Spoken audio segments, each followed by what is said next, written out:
Hi అండి. మేము రామేశ్వరంకి బయలుదేరాము. సో, వెళ్తూ ఈవినింగ్ అయ్యేసరికి 4:30, 5 కంతా మేము ఇట్లా రీచ్ అవుతున్నాం. నియర్ బై రామేశ్వరం అనమాట.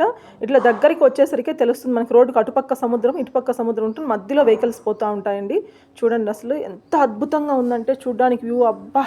మతిపోయింది అసలు. అంత దగ్గరగా అంటే బీచెస్ చూస్తాము, కానీ రోడ్డు మధ్యలో అటుపక్క సముద్రం, ఇటుపక్క సముద్రం అంటే ఫస్ట్ టైం చూస్తున్నాము. మాటల్లో అసలు చెప్పలేకపోతున్నామండి. అలలు కానీ, ఆ సౌండ్లు కానీ, ఆ గాలులు కానీ, విపరీతమైన గాలులు.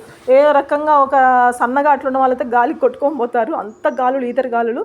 ఇంకా పిల్లల్ని కూడా కంట్రోల్ చేయలేక కార్లో నుంచే సన్ రూఫ్ ఎత్తేసి దాంట్లో నుంచి చూపిస్తున్నాం. ఎందుకంటే కొట్టుకోబోతున్నారు పిల్లలు, మమ్మల్ని గట్టిగా పట్టుకుంటున్నారు, మమ్మల్ని కూడా గాలి తీసుకెళ్ళిపోతుంది.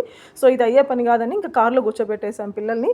ఇక్కడైతే ఇది రైల్వే బ్రిడ్జ్ అనమాట. రామేశ్వరంలోకి ఎంటర్ అవ్వడం కోసం. రామేశ్వరం అనే ఊరు వచ్చేసి మనకి ఒక ద్వీపం అండి. చుట్టూ వాటరే ఉంటుంది, మధ్యలో ఆ ఊరు ఉంటుందన్నమాట. ఆ రామేశ్వరంకి వెళ్ళడానికి కోసం ట్రైన్ జర్నీకి వచ్చేసి అది సోర్స్. ఇది వచ్చేసి రోడ్వే అనమాట. మేము రోడ్లో వెళ్తున్నాము. సో ట్రైన్ జర్నీ మనకు ఇండియాలో ఉన్నటువంటి అత్యంత ముఖ్యమైన ట్రైన్ జర్నీస్లో పంబన్ బ్రిడ్జ్ ట్రైన్ జర్నీ కూడా చాలా ఇంపార్టెంట్. చూస్తే అంత బాగుంటుంది. అటుపక్క వాటర్, ఇటుపక్క వాటర్, మధ్యలో పోతూ ఉంటుంది ట్రైను. ఏమాత్రం మనము కొంచెం నెగ్లెజెన్స్ కూడా పడిపోతున్నామేమో భయం వస్తుంది. అంత బాగుంటుంది వ్యూ చూడడానికి. కానీ జాగ్రత్తగా వెళ్ళాలి. కొంచెం ఎక్స్పెరిమెంట్ చేసే వాళ్ళకైతే సూపర్గా ఉంటుంది జర్నీ అయితే మాత్రము. మాకు చాలా నచ్చింది ఈ జర్నీ. దీంట్లో ఈ వేలో నుంచే మేము రామేశ్వరంకి ఎంటర్ అవుతామన్నమాట. మీకు ఆ రామేశ్వరం వీడియో కానీ, గుడి కానీ వీడియో కానీ అన్నీ నెక్స్ట్ వీడియోలో పోస్ట్ చేస్తాను నేను. తర్వాత ధనుష్కోడికి కూడా వెళ్ళాము. అవన్నీ మీకు లాంగ్ వీడియోలో కానీ, షార్ట్ వీడియోస్లో కానీ పోస్ట్ చేస్తూనే ఉంటాను. చూడండి ఎంత బాగుంది. ఇక్కడ వచ్చేసి బే ఆఫ్ బెంగాల్ ఒకటి, తర్వాత ఇండియన్ ఓషన్ రెండు కలుస్తాయన్నమాట.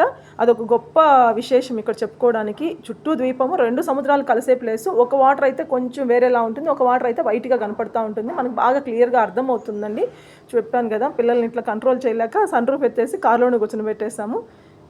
చూడండి ఇది ట్రైన్ జర్నీ అయితే కనుక అంటే ఫుల్గా ట్రాఫిక్ కూడా జామ్ అయిపోతుందండి. పోలీసులు ఎంత కంట్రోల్ చేయలేకపోతున్నారు.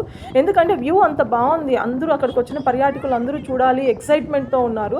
సో ఎక్సైట్మెంట్లో వెహికల్స్ అంతా రోడ్డుకి అడ్డం పెట్టేస్తున్నారు. రాను పోను ఇబ్బంది అయిపోతుంది అనేసి పోలీసులు అస్తమానం కంట్రోల్ చేస్తూనే ఉన్నారు, విజిల్స్ వేస్తూనే ఉన్నారు. ఇంకా వెళ్ళండి, జరగండి అన్నట్టు. ఇది ట్రైన్ బ్రిడ్జ్. మీకు చెప్పాను కదా పంబన్ బ్రిడ్జ్ అనేసి, ఇది అన్నమాట. ఇది ఇంత మిడిల్లో పోతూ ఉంటుంది. మనకు రెండు పక్కల సముద్రం అని చెప్పాను కదా, దీని మీద ట్రైన్ పోతుంది. ఆ ట్రైన్ జర్నీ ఎక్స్పీరియన్స్ చేస్తేనే మనకు మాటల్లో చెప్తే కూడా అర్థం కాదండి, అంత బాగుంటుందన్నమాట. ఈ మధ్య అంటే అది బ్రిటిష్ కాలం నుంచే ఉంది. సో ఈ మధ్య రెన్యువేట్ చేసి 8,500 కోట్లతో రెన్యువేట్ చేసి శ్రీ మోదీ గారు ఈ మధ్య మనకి ఓపెన్ చేశారనమాట ఈ బ్రిడ్జ్ని మళ్ళీ. ఇంతవరకు ఒక 4-5 ఇయర్స్గా క్లోజ్లోనే ఉంది. ఇది వచ్చేసి అబ్దుల్ కలాం గారి మ్యూజియం అండి. వాళ్ళ హౌస్ కూడా ఉంది. అవన్నీ కూడా చూడొచ్చు మన రామేశ్వరంలో. Thank you friends, thank you so much, bye.